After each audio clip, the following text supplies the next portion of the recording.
Bonjour à tous, au webinaire Les hommes en situation d'itinérance, leçons tirées d'un laboratoire vivant mené en région éloignée pendant la pandémie de la COVID-19. Donc, c'est un webinaire de la série offert par le pôle d'expertise et de recherche en santé et bien-être des hommes de Vital, centre de recherche en santé durable. Cette activité est gratuite et offerte dans le cadre de la mission universitaire du Sud de la capitale nationale. Très brièvement, notre mandat, ça consiste à contribuer au transfert, à la mobilisation, à la valorisation des connaissances qui sont issues d'innovations exemplaires ou de pointe, ou encore de résultats de recherche en lien avec nos 4 désignations universitaires. On assure également le rayonnement de cette mission et on exerce un leadership à l'échelle locale, régionale, nationale et internationale. Donc, pour ceux qui le demanderaient, le webinaire est enregistré. Il va être accessible en rediffusion à la suite de l'activité. On va vous envoyer le lien vers l'enregistrement et le PowerPoint de la présentation par courriel. Si vous souhaitez obtenir une attestation de présence, vous devrez remplir l'évaluation du webinaire via un petit formulaire en ligne qu'on va vous partager dans le clavardage à la fin de la présentation. Si vous avez des questions, vous pouvez utiliser le clavardage. Il y aura également une période d'échange avec le conférencier qui est prévue en milieu, fin de présentation, là, où vous allez pouvoir interagir de vive voix également si vous le souhaitez. Donc, sans plus tarder, je laisse la parole à David Guillemette, doctorant en travail social à l'Université Laval et professionnel de recherche au pôle. Une belle écoute. Alors bonjour, merci beaucoup Pauline, puis merci à toutes celles et ceux qui se joignent à nous aujourd'hui pour ce second d'une série de 6 webinaires du pôle d'expertise et de recherche en santé et bien-être des hommes pour l'année 2023-2024. Alors, c'est quoi les webinaires du pôle? Ce sont des activités de transfert des connaissances qui nous permettent de mettre en valeur les connaissances, les savoirs qui sont développés par nos membres chercheurs. Donc, écoutez, si vous souhaitez en apprendre plus sur notre organisation, sur nos chercheurs, sur nos activités de transfert des connaissances pour découvrir des résultats de recherche et des outils en lien avec la santé et le bien-être des hommes, je vous invite à consulter notre site Internet à l'adresse pôlesbeh.ca. Alors, écoutez, aujourd'hui, on a le plaisir d'accueillir M. Éric Pilote, qui est professeur en travail social à l'Université du Québec à Chicoutimi, pour parler d'itinérance chez les hommes et plus précisément d'une intervention spécifique qui a été menée auprès d'hommes en situation d'itinérance au Saguenay-Lac-Saint-Jean durant la pandémie. Donc, alors, d'abord, j'aimerais te remercier, Éric, d'avoir accepté notre invitation aujourd'hui. Merci de donner ton temps pour faire connaître cette problématique-là de l'itinérance chez les hommes. Et merci également à toutes les personnes qui sont avec nous aujourd'hui. Donc, sans plus tarder, Éric, je te cède la parole. Bien, merci, David, pour l'invitation. Merci aussi à Pauline pour le mot de bienvenue. Donc, ça me fait plaisir d'être ici aujourd'hui avec vous pour présenter une recherche qui est une belle aventure au sens figuré, puis au sens propre du terme. Je pense qu'on s'entend, vous êtes tous dans le domaine soit de l'intervention, soit de la recherche, mais quand on parle de recherche, c'est toujours entreprendre une aventure parce qu'on ne sait jamais exactement quels vont être les résultats de notre recherche. Dans le cas d'aujourd'hui, la recherche que je vais vous présenter, vous allez voir, c'est une aventure au sens propre du terme. Et vous le savez, une aventure aussi ne se vit pas seule. Si un jour on pense gravir la montagne, on peut penser à l'Everest. On a besoin de compagnons, de compagnes pour réaliser l'aventure. Et dans cette recherche-là, c'était une recherche menée avec 4 chercheurs. Je les nomme ici, Monsieur Dominique Bizot, Mme Josée Thivierge du Centre ECOV à Jonquière, Marie-Ève Langelier, qui est professeure parmi nous en plein air, et d'autres collaborateurs dont je ferai mention dans la présentation aujourd'hui. Le plan de la communication, je vais vous présenter dans un premier temps le contexte de l'étude. Après ça, je vous parlerai de la démarche qu'on a mis de l'avant avec le laboratoire vivant en quelques mots. Principalement, je mettrai l'accent sur les rencontres avec les acteurs parce que vous allez voir, c'est une recherche que j'ai appelée partenariale, une recherche communautaire. Le processus de co-création, comment ce processus-là s'est produit, puis la solution innovante qu'on a créée à partir du laboratoire vivant. Donc, sans plus tarder, je vous parle un peu du contexte de l'étude. C'est en lien avec la pandémie COVID-19. On avait ici en région comme on le voit, la problématique de l'itinérance se retrouve maintenant un peu partout, au Saguenay-Lac-Saint-Jean, soit dans la région du Saguenay, soit dans la région du Lac, où on retrouve plusieurs personnes et de plus en plus en situation d'itinérance. On peut penser qu'en pandémie, les problématiques s'est accentuées. On avait de moins en moins de comportements préventifs. Penser tout était fermé, même les bibliothèques, les commerces. Pour les gens qui sont dans la rue, ça devenait encore plus compliqué accéder aux services publics. Donc, leur santé, elle est déjà en second plan, mais on pourrait dire en second plan plus. Donc, les problèmes ont été, si on peut dire, accentués en région. Une autre chose qui ressortait dans la littérature, mais aussi dans la pratique lorsqu'on intervient avec des personnes sans abri, avec des hommes particulièrement, on le sait, la demande d'aide, c'est quelque chose de compliqué, de difficile. On va attendre souvent avant de demander de l'aide. L'accès aux services aussi était très difficile et obtenir des soins dans le contexte de la pandémie. Alors, on peut imaginer là, la difficulté qu'ils ont eue. Donc, c'était dans ce contexte-là qu'on a entrepris l'étude et ça faisait partie aussi de la problématique de notre recherche. Quels étaient les principaux objectifs lorsqu'on a entrepris cette démarche? C'était de co-construire une réponse sociale mieux adaptée aux nouveaux besoins des personnes sans abri lors de la crise de COVID-19. C'est ce qu'on voulait là, rechercher en faisant cette recherche-là. Et pour ça, on a créé un laboratoire vivant pour identifier des solutions novatrices et adaptées à leurs besoins. Donc, c'est ce processus-là que je vais dévoiler avec vous et que je vais partager. Et on pourra discuter à la suite de la présentation des résultats de la recherche. Donc, qu'est-ce qu'un laboratoire vivant? En quelques mots, je ne m'étendrai pas sur la méthodologie, mais il faut savoir que c'est une méthode de recherche en innovation ouverte qui vise le développement de nouveaux services. C'est un processus de co-création de solutions inédites et innovantes. C'est dans le sens que on va se joindre à plusieurs acteurs et ensemble, on va essayer d'imaginer des solutions qu'on n'aurait peut-être pas pensé là, autrement. Ça regroupe les chercheurs, mais pas que les chercheurs, les concepteurs et les usagers eux-mêmes. C'est vraiment la particularité d'un laboratoire vivant. C'est en gros le processus du laboratoire vivant, mais je vais illustrer avec la recherche qu'on a fait ensemble. Donc, on a créé une cellule d'innovation. On est allé chercher différents acteurs de notre milieu au Saguenay-Lac-Saint-Jean, des acteurs qu'on a retrouvés dans les services de santé, dans les services sociaux, des acteurs qui se retrouvaient dans les organismes communautaires, dans la municipalité et dans les commerces de proximité.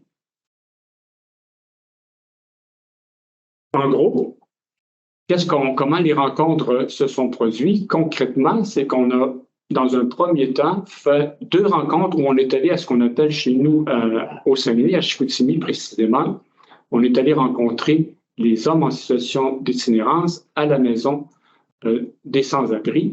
Puis vous avez ici la photo. On est allé sur les lieux mêmes, 2 rencontres, où on était accueillis par le directeur de la maison et par M. Jérémy Côté, qui est intervenant à la maison des sans-abri.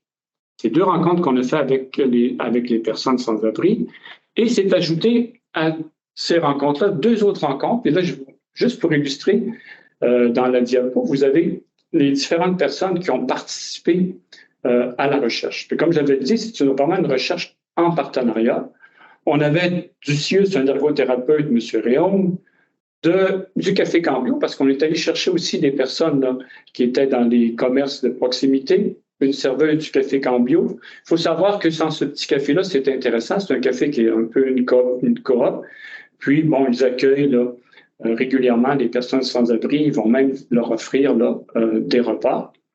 On avait aussi les personnes de la bibliothèque qui étaient présentes parce que c'est un lieu important pour les personnes sans abri au Saguenay. Et puis, peut-être au Québec, c'est pas tellement loin de chez nous, mais le froid s'installe rapidement. C'est un lieu pour aller non seulement se réchauffer, mais aussi rencontrer des personnes.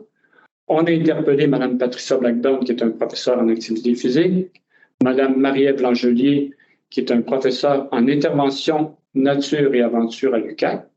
On avait Geneviève Martin et sa stagiaire Vicky, qui est une travailleuse sociale au CLSC. Et pour terminer, Michel et Jérémy, qui étaient de la maison des sans-abri. Donc, comme vous le constatez, ça prenait tout ce monde-là si on voulait créer quelque chose d'innovant pour essayer de répondre aux besoins des personnes sans-abri. Dans le laboratoire vivant, il y a comme la démarche ce qu'on appelle en français le design thinking. Qu'est-ce que c'est en quelques mots? Ben, c'est une approche créative. Autrement, on se met dans un esprit de créatif où on est centré sur l'utilisateur. L'utilisateur, dans ce cas-ci, c'était les personnes sans abri, où on essaie de comprendre quel est leur besoin, là, puis d'avoir une compréhension là, exhaustive, profonde de leurs besoins. Et c'est un processus de co-création itérative, c'est-à-dire que c'est par boucle. On va imaginer des solutions, on va revenir. C'est pas linéaire, donc c'est des discussions, c'est animé pour arriver au bout du compte à trouver quelque chose là, pas juste pour la nouveauté, mais qui réponde là, surtout aux besoins des personnes. Et pour ce faire, ben, on fait appel, c'est ça qui a été intéressant dans la démarche, il y a autant le commis de la bibliothèque, le chercheur universitaire, la personne qui est à la Maison des sans-abri, le directeur, c'est tout cet éventail-là de personnes qui ont contribué à emmener des solutions par rapport aux besoins des personnes en situation d'itinérance. Les premières rencontres, on s'est présenté à la Maison sans-abri. J'étais avec une étudiante, Maïka Sainte-Croix. Et quand même, on était bien accueillis. On était accueillis par le directeur, il y avait Jérémy.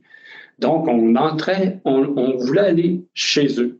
Et comment aller chercher les besoins? Ben, au niveau créatif, on est allé avec des post-it, tout simplement, où on essayait d'identifier sur le mur leurs besoins, quels étaient leurs besoins, les défis, les enjeux en situation de pandémie. Puis on a pris le temps, on a fait une animation, et peu à peu, bon, tranquillement, on est arrivé ils sont arrivés à exprimer qu'est-ce qu'ils avaient comme besoin.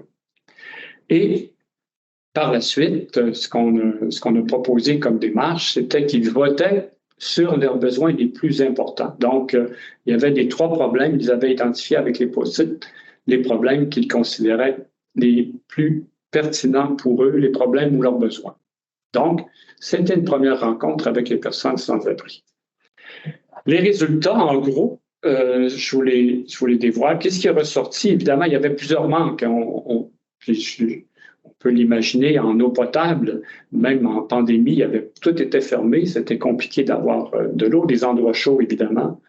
Vêtements, des liens humains, les gens étaient isolés, communication, ça ressortait beaucoup. Transport, des choses aussi simples qu'accéder à la salle de bain. Quand les commerces sont ouverts, on peut y accéder plus facilement. Problématique aussi pour avoir des masques, des espaces physiques pour des activités. Il y avait un manque à ce niveau-là.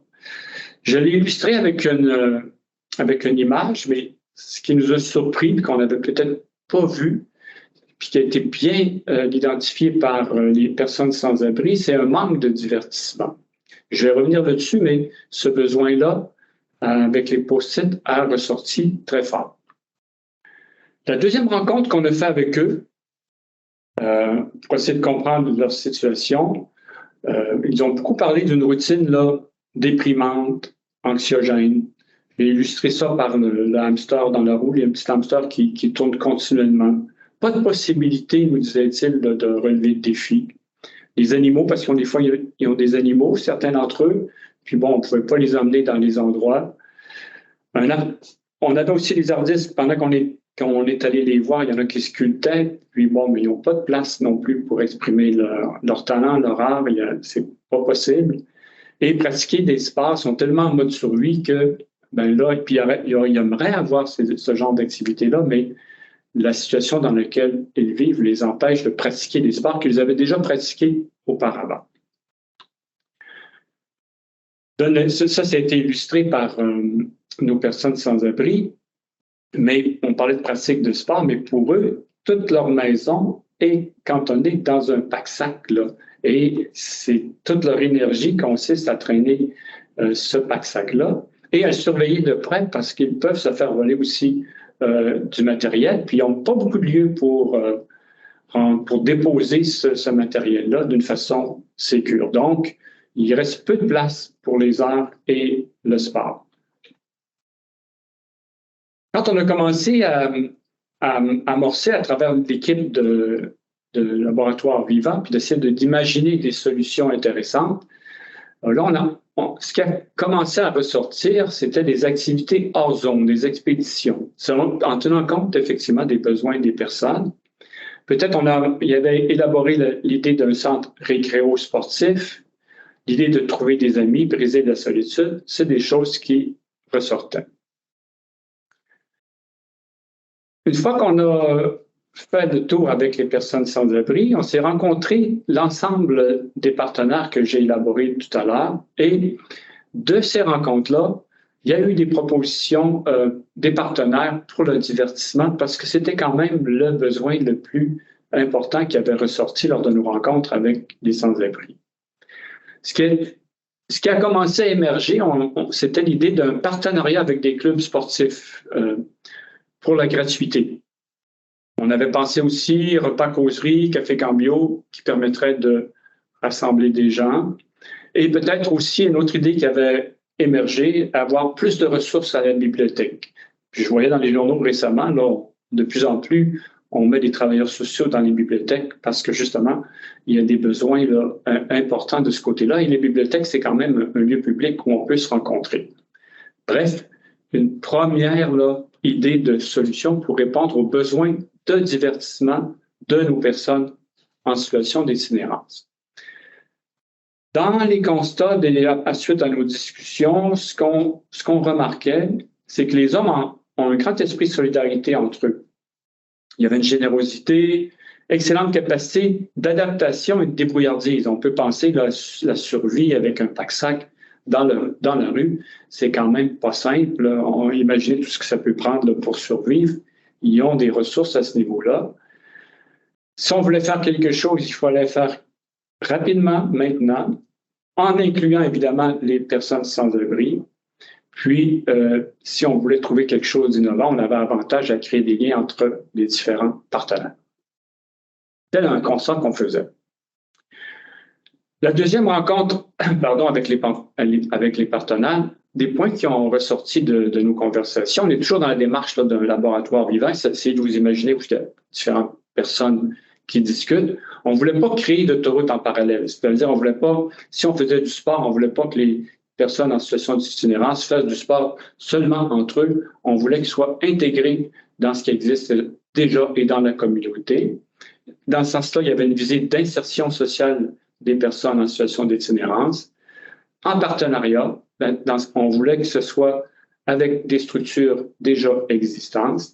Et pourquoi on voulait ça? Parce qu'il y avait l'idée aussi de lutter contre les préjugés envers ces personnes-là.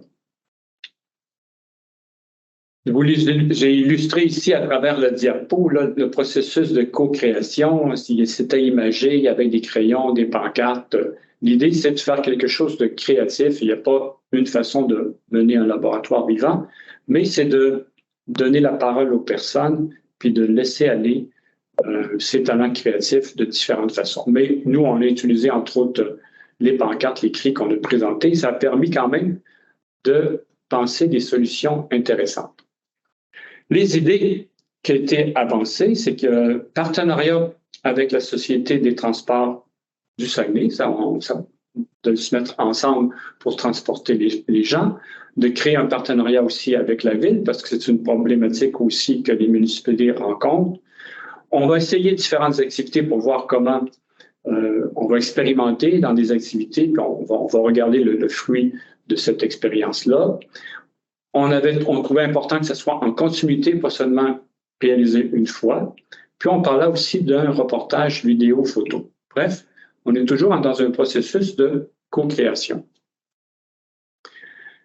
Après avoir fait toutes ces démarches-là, une idée intéressante là, est venue. Si on avait avec nous, là, on a eu la chance d'avoir Marie-Ève Langelier qui travaille chez nous à l'UQAC en aventure thérapeutique.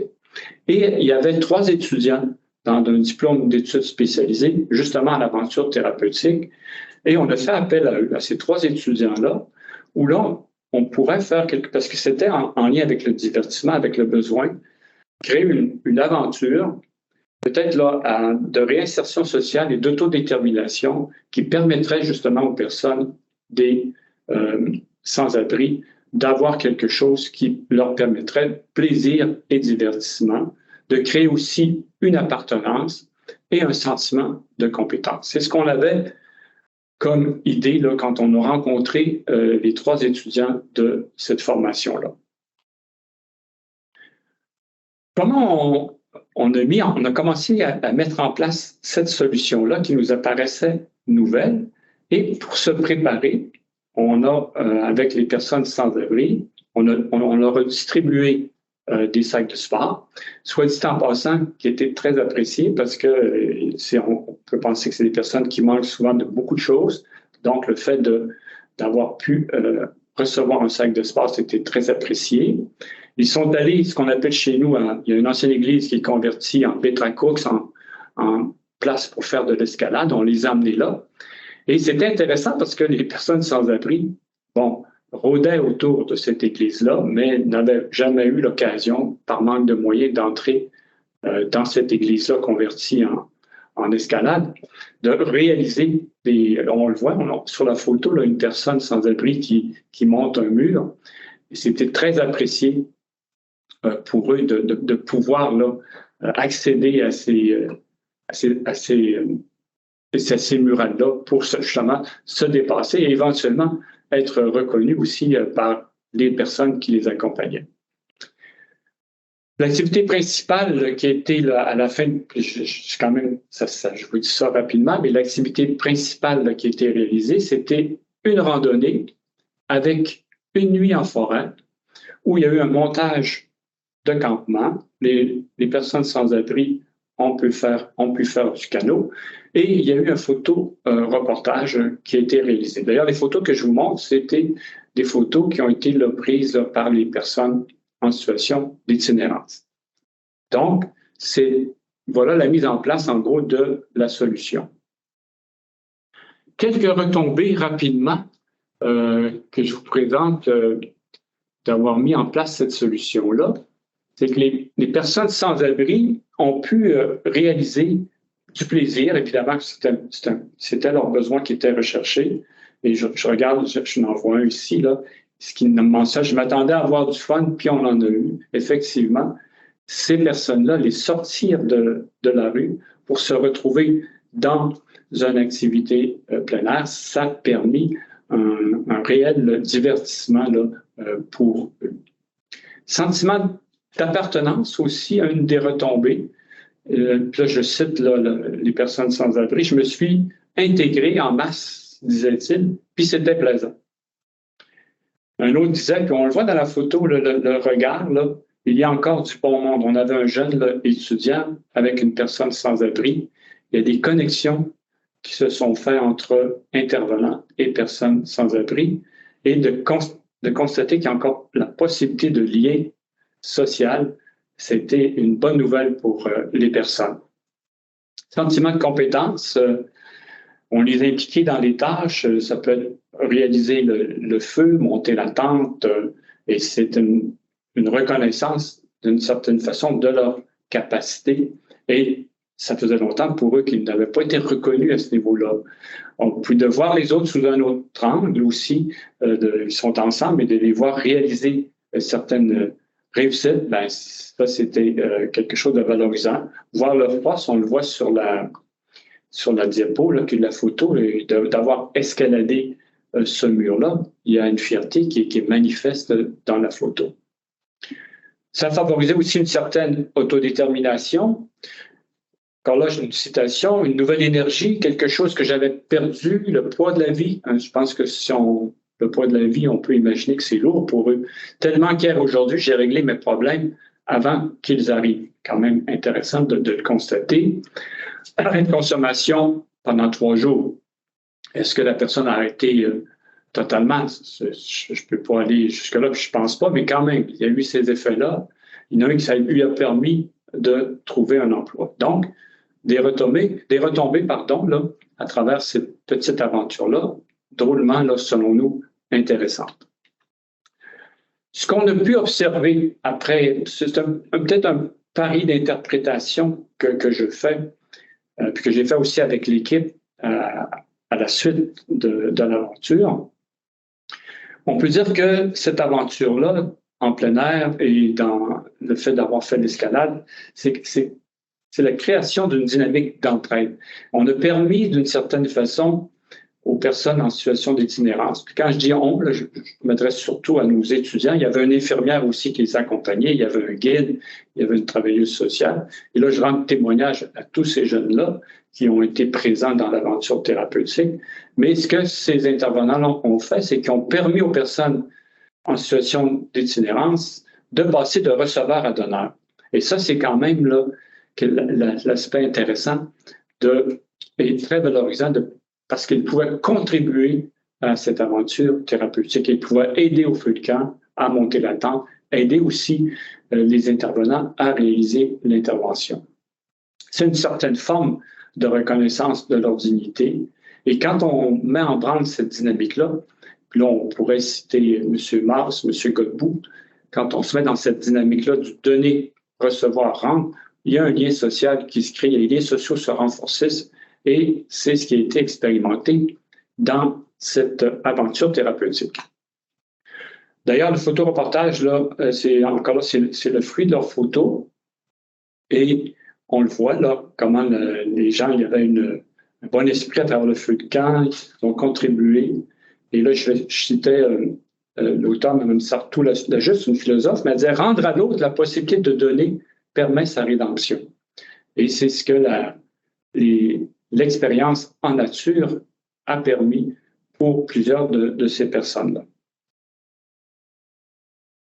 Ce passage-là, il a aussi été expérimenté parce qu'à la fin de l'aventure, c'était intéressant, parce qu'on se retrouvait au Café Cambio, il y avait un photoreportage qui était présenté par les personnes en situation d'itinérance se retrouvaient au Café Cambio. Il y a même un journaliste du quotidien du Saguenay qui est venu faire un reportage sur cette expérience-là. C'est aussi une forme de reconnaissance. Les photos étaient affichées sur le mur du café et il y avait une fierté quand même de se voir là, en photo où ils étaient exposés sur les murs. C'était eux là, qui étaient les étoiles de cette expérience-là. Et on a eu aussi, et ça je le présente aussi, le témoignage des étudiants en intervention en plein air, où ils ont justement témoigné de tout ce qu'ils avaient appris des personnes en situation d'itinérance. Ça, c'était vraiment touchant de voir, c'était touchant pour les personnes sans abri, de voir que leur sagesse, là j'emploie le mot des étudiants, avait été transmise à ces personnes-là et les étudiants en ont témoigné. Fait que on voyait ce passage-là de receveur à donneur. Les personnes sans abri ont appris les choses aux personnes en situation, aux personnes, c'est-à-dire aux intervenants. Et ça, c'était drôlement intéressant. Beaucoup de gratitude exprimée dans cette soirée-là, autant de la part des jeunes qui intervenaient, autant de la part aussi des personnes en situation d'itinérance. Et pour moi, quand dans la dynamique de don, ça veut dire qu'il y avait une forme de gratuité dans les gestes qui se sont posés à travers l'aventure. Mais quand il y a cette gratuité-là, la gratitude est souvent un sentiment qui émerge. Un exemple qui nous a été relaté, puis je trouvais ça intéressant, là, en canot, on avait la travailleuse de rue, très, très insécure en canot, et qui l'a sécurisé? Nul autre qu'une personne en situation d'itinérance. Donc, très intéressant de pouvoir mettre sa compétence comme personne en situation d'itinérance pour sécuriser celle qui souvent va l'aider dans la rue. Là, c'était à son tour de l'aider. Lévinas nous dit, la pointe du don éthique, c'est la reconnaissance de la dignité humaine de chacun avec ses capacités. Eh bien, c'est vraiment ce que cette expérience-là innovante a permis de faire vivre aux personnes en situation d'itinérance. Les leçons qu'on peut dégager de cette recherche-là collaborative avec la méthodologie du laboratoire vivant, c'est qu'on avait une méconnaissance des besoins des personnes sans abri. Alors qu'on pense connaître leurs besoins, aller sur le terrain, les rencontrer, les faire parler, on n'aurait pas pensé au début que le divertissement, c'était la chose qui avait le plus besoin. Là. Ça nous a surpris. Il y avait beaucoup d'inconnus dans ce qu'on a entrepris comme démarche. C'était une nouvelle méthodologie et les chercheurs, puis même les gens de la bibliothèque, les gens du CIUS, bref, tout le monde a osé embarquer dans cette aventure-là. Il y avait au début l'angoisse du vide, dans quoi on se lance, ça peut-tu donner quelque chose? C'est une problématique qui n'est pas facile à regarder. Et à la sortie, les leçons, c'est qu'il faut aller sur le terrain, beaucoup écouter. Cellule d'innovation, c'est vraiment quelque chose qui est ressorti.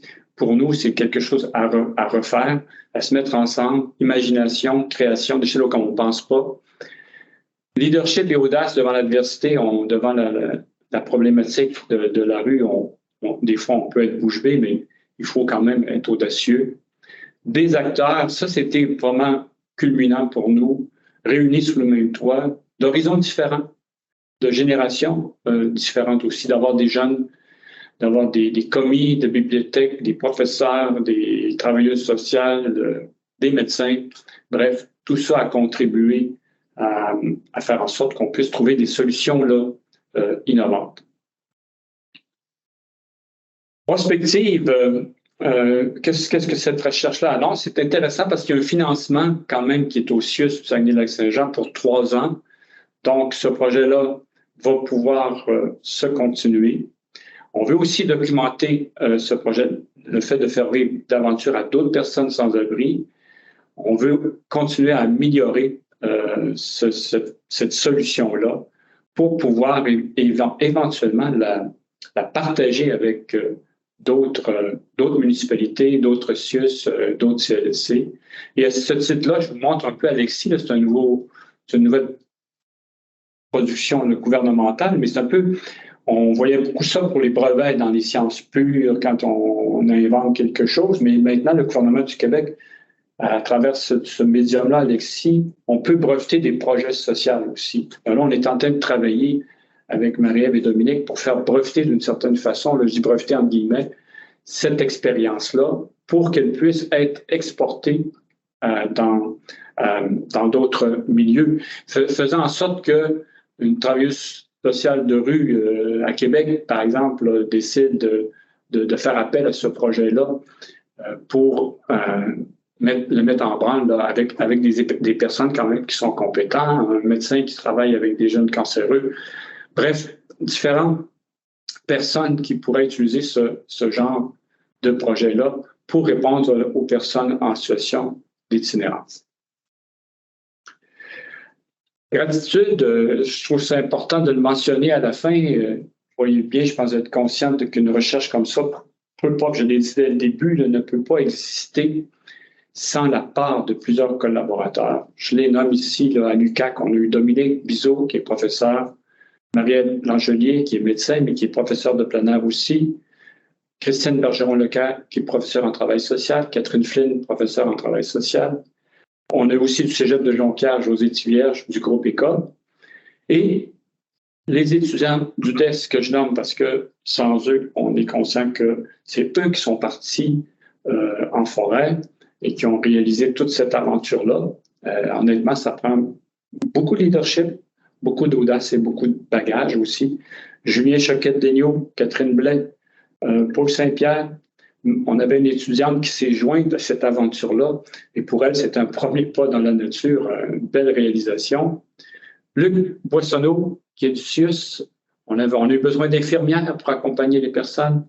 Patrick Turcotte, on avait un guide et les autres collaborateurs nommés dans le PowerPoint.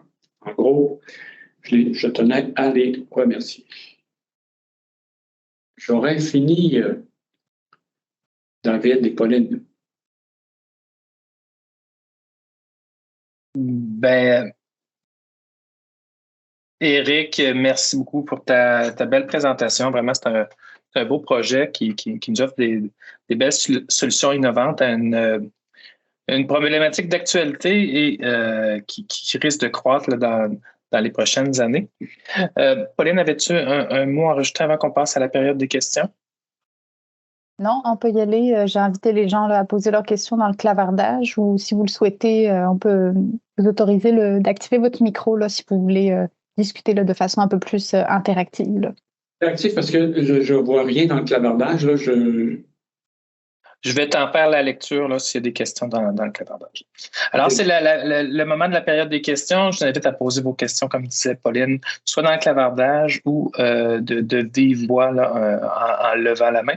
Et on vous donnera la parole.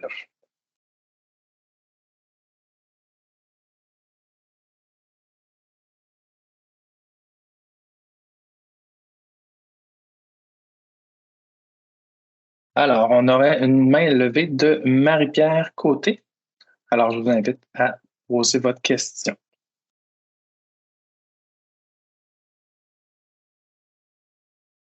Bonjour, je voulais juste savoir, est-ce que c'est les mêmes participants qui ont participé à l'activité d'escalade et la sortie extérieure ou est-ce que c'est des gens différents qui ont décidé de participer? C'est une bonne question. C'est les mêmes personnes parce que pourquoi on a fait ça comme ça les préparait à partir en aventure en plein air. C'était une première initiation d'aller faire de l'escalade, de sortir en groupe puis de faire une activité divertissante pour créer un climat de groupe, puis après ça, aller coucher en pleine nature, là, puis vivre les expériences de canot et de marche en forêt. Merci. On a une autre très bonne question. Est-ce qu'il y avait des critères concernant la consommation? Oui, ça, c'était bien encadré parce que je ne suis pas un expert là, au niveau de la gestion de la consommation, mais il y avait quand même parmi ces personnes-là des personnes qui avaient des problématiques liées à la consommation. Et ça, c'était intégré par l'infirmière, Mme Frédérique Bérubé, qui accompagnait les personnes et qui gérait cette consommation-là. Parce que certains d'entre eux ne pouvaient pas arrêter totalement. Donc, ça prend quand même un bon support pour gérer les problématiques liées à la consommation. Mais je ne vais pas trop loin parce que je ne peux pas aller dans les détails, mais c'est une chose est certaine, c'est que cette problématique-là a été prise en considération parce qu'on ne pouvait pas partir comme ça dans la nature en faisant fi de cette problématique-là. Donc, c'était géré, là, je peux en témoigner très étroitement. De quelle manière, par contre, là, il y a quelque chose qui dépasse mon expertise. Parfait. Et je comprends que dans le fond, que ça a été le rôle de l'infirmière, notamment, là, de s'occuper de cette partie-là.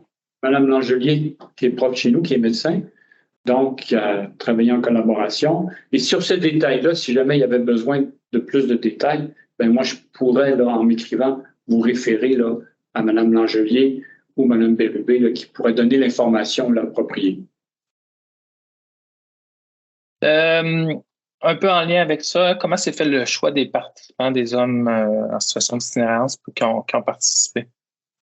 On est allé, c'était d'une façon là, volontaire. Là. En fin de compte, on est retourné à la maison sans-abri, puis il y a eu une sollicitation pour voir ceux qui étaient comme intéressés, là, et on est parti avec ces personnes-là. Parfait, merci beaucoup.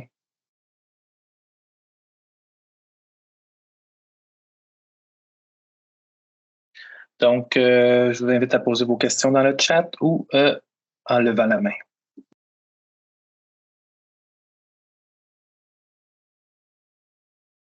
Non, je peux me permettre de te relancer une question. Donc, tu en parlais un peu dans ta présentation que c'est un modèle qui est exportable. Est-ce que selon toi, c'est un modèle qui est exportable dans toutes les régions du Québec? Est-ce que c'est un modèle qui est aussi valide, par exemple, dans une grande ville comme Montréal que dans des régions moins peuplées? Moi, j'ai la conviction que même au cœur du centre-ville de Montréal, je prenais l'exemple, j'avais pensé à ça. Je reprends mon exemple d'une travailleuse de rue qui se retrouve à Montréal, puis qui aurait le goût, dépendamment de ce qu'elle peut rencontrer sur le terrain, mais de faire vivre une telle expérience, je ne sais pas, moi, 5-6 personnes en situation d'itinérance, pourquoi pas. Ça pourrait devenir, c'est un peu ça l'idée, comme un outil parmi tant d'autres pour intervenir. C'est sûr qu'on ne pourrait pas réaliser ce projet-là au tout venant, n'importe comment, mais le sachant, que ça devienne un outil précieux, je ne sais pas moi, pensons à des jeunes hommes ou des jeunes femmes, peu importe l'âge, mais avec une problématique particulière qui aurait le goût de créer des liens, de sortir justement de cet univers-là, ben de faire vivre cette expérience-là, ça peut être drôlement intéressant là, comme expérience. Fait que moi, Merci. grandeur de ville, pour moi, c'est secondaire, là, parce que la nature est quand même pas si loin que ça là, quand on est même au cœur de Montréal. Il s'agit de bien l'organiser. Merci, c'est bien gentil. D'autres questions? Est-ce qu'il y a eu des enjeux particuliers ou d'autres problématiques dans tout ce processus-là que tu n'as pas nommé dans ta présentation ou, par exemple, dans l'aventure des situations problématiques qui se sont présentées? Non, pas de situation problématique. Là. C'est quand même, ça demeure un bon défi. Là. On se retrouve avec des gens là, qui ont... au niveau de la forme physique, par exemple, là, que souvent, ils n'ont pas toujours la même forme physique. Donc, il a fallu... Ça, je sais que c'était bien les préparer. Si on fait une randonnée pédestre, par exemple, là, considérer l'état physique de la santé. On parlait de la consommation, mais évidemment, il faut considérer là, les états là, physiques et psychologiques des personnes pour voir jusqu'où ils peuvent aller dans cette démarche-là. Parfait. On a une autre question ici. Est-ce que les gens qui sont dans la rue, qui ne fréquentent pas la maison des sans-abri, ont pu également répondre au questionnaire en lien avec la priorité des besoins?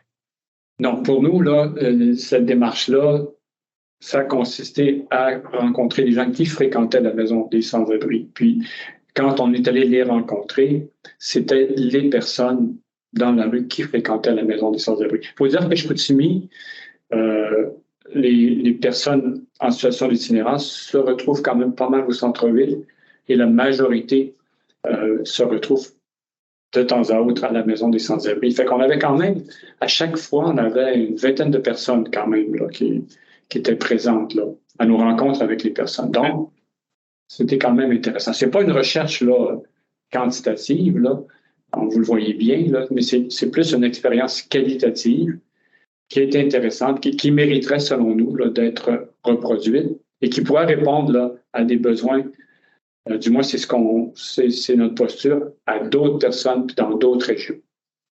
Puis moi, j'ai beaucoup aimé la façon simple, des fois, de recueillir les besoins des hommes seulement. Mais quand tu as parlé de la petite méthode post-it, là, très simple, puis ça me semble efficace, puis peut-être aussi ça s'éloigne un peu de questionnaires standardisés qu'on peut penser à utiliser des fois quand on est des chercheurs. Là. Je pense que ce que tu dis, David, là, pour avoir été à la Maison des sans-abri, un questionnaire ou même des questions avec la dimension verbale, ça ne fonctionne pas. C'est là qu'il faut inventer. Nous, on a pensé pour ça, il y a peut-être d'autres moyens, mais quand on se retrouve avec les personnes qui sont allées loin là, dans la consommation, qui sont en survie depuis nombre d'années, il faut trouver autre chose. Bien d'accord avec toi, merci. J'avais une question un peu plus spécifique sur la maison pour les hommes sans-abri. Donc, est-ce que c'est une ressource d'hébergement temporaire?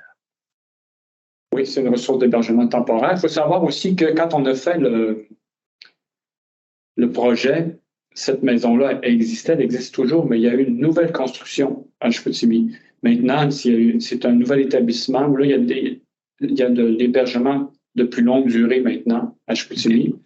Mais là, ils sont déménagés. C'était une petite maison. Les lieux étaient vraiment désuets.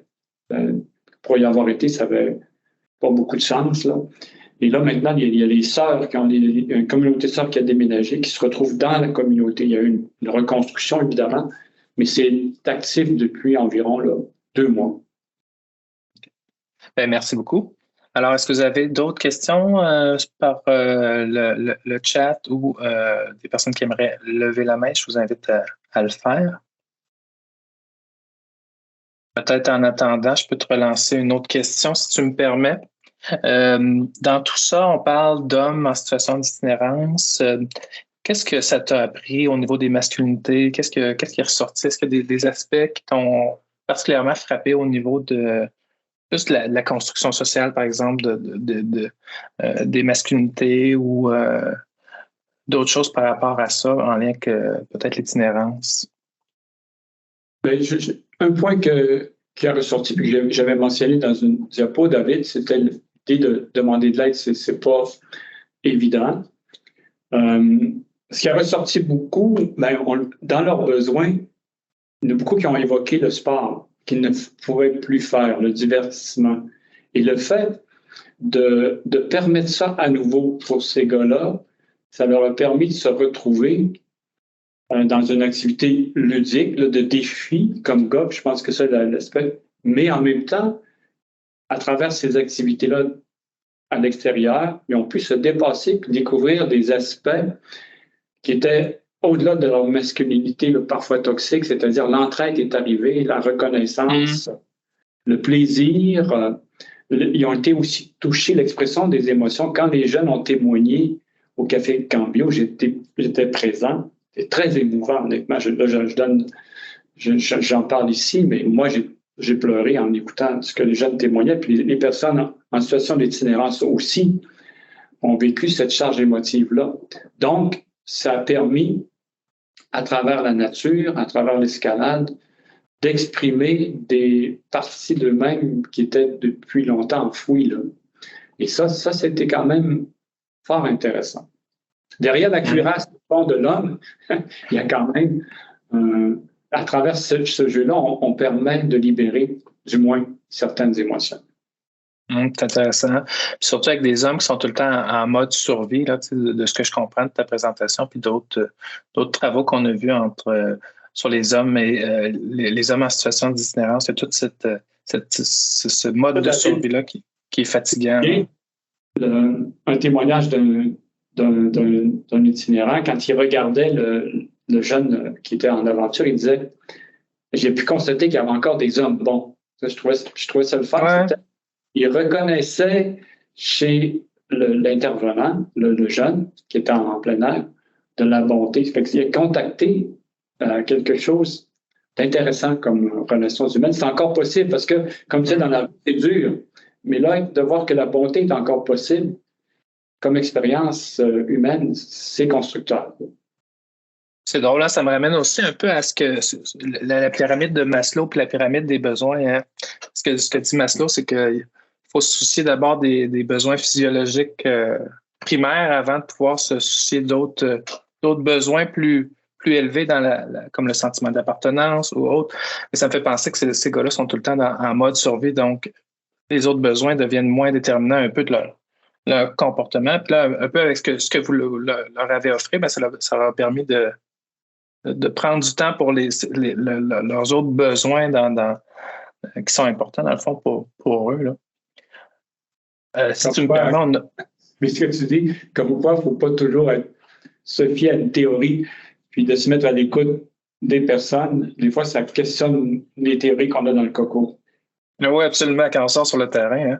Hein. Écoute, on a une question un peu large ici, je t'invite à y répondre. Alors, comment prévenir l'angoisse du vide et la comprendre? J'ai écrit l'angoisse du vide. Elle était chez nous comme chercheurs, dans le sens que c'est pas tant quand j'ai écrit l'angoisse du vide, c'est pas tant chez les personnes en situation d'itinérance, mais chez nous comme chercheurs qui, des fois, osons pas aller vers ces personnes-là. Osons pas créer quelque chose de nouveau. Ce que je trouvais intéressant, ce qui était créé on n'avait pas pensé à ça au début. Ce que tu disais tantôt, le besoin de divertissement, on n'avait pas pensé ça. Et on disait, comment on va aborder ça? Et c'est cette angoisse-là qu'il a fallu traverser. Et qu'est-ce qui nous a aidé à la traverser? C'est beaucoup de se mettre avec des gens, de collaborer, d'aller chercher, là. Ça, c'était vraiment, là, si Laboratoire Vivant, si vous retenez une chose, c'est que ne restez pas tout seul, puis allez chercher comme on appelle la cellule d'innovation, les différents partenaires de votre milieu, puis d'avoir un processus de co-création a permis de briser cette angoisse du vide-là qu'on avait au début. Autrement dit, de ne pas rester seul, puis d'avoir l'audace, puis d'être en lien avec d'autres. Là, ça, pour moi, honnêtement, je n'avais jamais imaginé que ça arriverait, ce résultat-là, là, à la fin de la recherche. Personne n'avait imaginé ça. C'était l'angoisse du chercheur. C'est l'angoisse du chercheur, vraiment, là. Parfait. Écoute, je me permets une autre question, là, mais si des personnes ont des questions. OK, il y en a une qui vient de rentrer. Alors, quels sont les effets collatéraux que nous pouvons espérer de cette recherche sur la déstigmatisation des hommes en situation d'itinérance? Écoutez, c'est sûr que c'est l'effet qu'on peut espérer. On est dans une recherche, je l'ai mentionné, qualitative, mais ce qu'on a vu, c'est à travers les acteurs qui ont joué ce rôle-là, on les a rencontrés comme personnes. Et c'est ça qui était quand même intéressant dans la démarche. À petite échelle, je vous l'accorde, là, on ne peut pas généraliser les résultats, comme on dit en recherche, mais ces expériences-là ont permis justement de déstigmatiser, comme vous le dites si bien, pour les reconnaître, même, c'est pour ça dans le pari d'interprétation, les reconnaître dans leur capacité, dans leur force, dans leur capacité à eux de donner quelque chose à la société alors qu'ils sont toujours dans une posture de recevoir quelque chose. Et je pense que l'hypothèse qu'on a, c'est que si on permet d'autres expériences similaires, pas obligé de faire pareil, mais on favorise là, une réinsertion, une réintégration et on contribue du moins à la déstigmatisation, comme vous l'avez mentionné. Écoute, si tu me permets, est-ce que ça te fait réfléchir à d'autres pistes de solutions, juste au niveau des politiques publiques, par exemple, en santé bien-être des hommes ou en itinérance? Là, c'est sûr qu'on a présenté vraiment une intervention très spécifique, mais est-ce qu'il ressort de ça d'autres réflexions plus larges au niveau de nos politiques? À ce niveau-là, où on veut aller, nous, c'est avec ce que j'ai présenté tout à l'heure avec Alexis, là. Nos énergies sont pour le moment mises là, à faire en sorte que à Montréal, à Québec, à Trois-Rivières, que les personnes qui travaillent avec les personnes en situation puissent avoir cet outil-là, du moins là, quelque chose de semblable pour pouvoir là, contribuer à l'aide qu'on apporte là, à cette réalité-là qui est complexe. Merci. Très bonne réponse. Une autre question, est-ce que vous croyez que les besoins des gens ne fréquentant pas les maisons des sans-abri seraient différents de ceux que vous avez identifiés? Je ne sais pas quelle population on fait mention, mais j'aurais tendance à dire qu'il faudrait refaire le même processus là, avec d'autres populations pour aller voir quel est leur besoin. Là.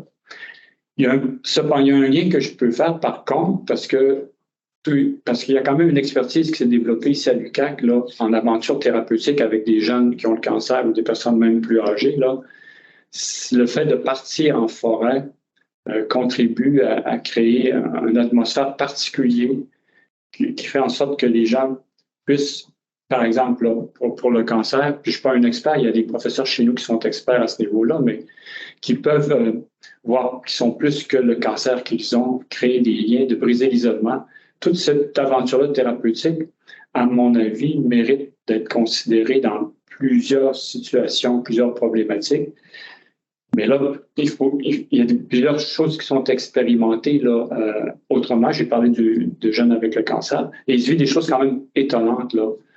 Et de plus en plus d'intervenants vont utiliser cette aventure thérapeutique-là en plein air pour permettre à des gens de vivre d'autres aspects là, qu'ils n'auraient pas autrement là, à travers toute l'aide qu'on peut leur apporter. Peut-être une dernière question. Est-ce qu'il y a des hommes qui ont refusé de participer à ce projet-là ou à l'aventure là, en nature? Là, je ne peux pas te répondre à ça. Je ne sais pas là, dans les démarches qui ont été faites. Est-ce qu'il y en a qui ont refusé? Là, je ne peux pas te répondre à ça. Parfait. Ben écoute, on serait rendu à la fin du webinaire. Éric, est-ce que tu auras un mot de la fin à nous laisser? Bien, ben, merci de m'avoir permis, David, Pauline, de partager cette expérience-là. Comme on le voit, c'est une expérience commune où il y avait plusieurs collaborateurs. Aujourd'hui, je me suis fait le porte-parole de tous ces gens-là parce que c'est vraiment un travail d'équipe. Je fais le lien avec la question sur l'angoisse du chercheur. Là. Le fait d'avoir pu mettre ensemble, moi, ce que j'ai apprécié, c'est d'avoir pu mettre ensemble des gens par rapport à une problématique qu'on peut dire, wow, comment on aborde ça?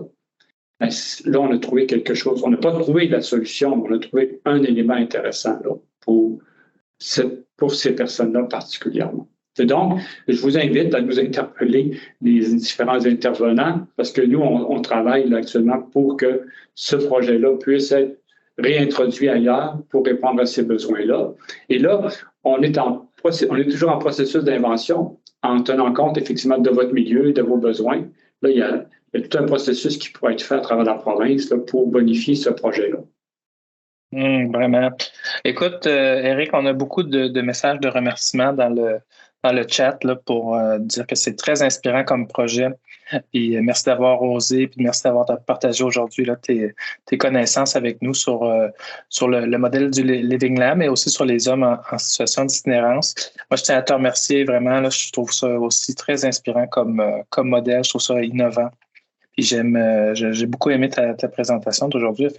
Merci beaucoup d'avoir accepté notre invitation aujourd'hui, Éric. Puis merci également à Pauline et ses collègues pour l'organisation du webinaire. Alors, je te souhaite une bonne fin de journée, puis je souhaite à toutes celles et ceux qui ont assisté aujourd'hui au webinaire là, une bonne et une belle fin de journée. Pauline, est-ce que tu avais un mot à ajouter de ton côté? Mais peut-être juste mentionner qu'il y aura des prochains webinaires là, à l'hiver 2024. On n'a pas encore les dates déterminées, mais si vous l'êtes tenu au courant, j'ai mis un lien là, dans le clavardage pour vous abonner là, à nos alertes événements. Fait que vous allez être tenu au courant là, dès que les dates auront été ciblées. Donc, c'est ça. Puis il y a aussi le formulaire là, pour ceux qui veulent avoir une attestation de participation qui est disponible dans le clavardage. Merci beaucoup. Merci, Pauline. Ben, merci. Alors, bonne fin de journée à toutes et à tous. Au plaisir.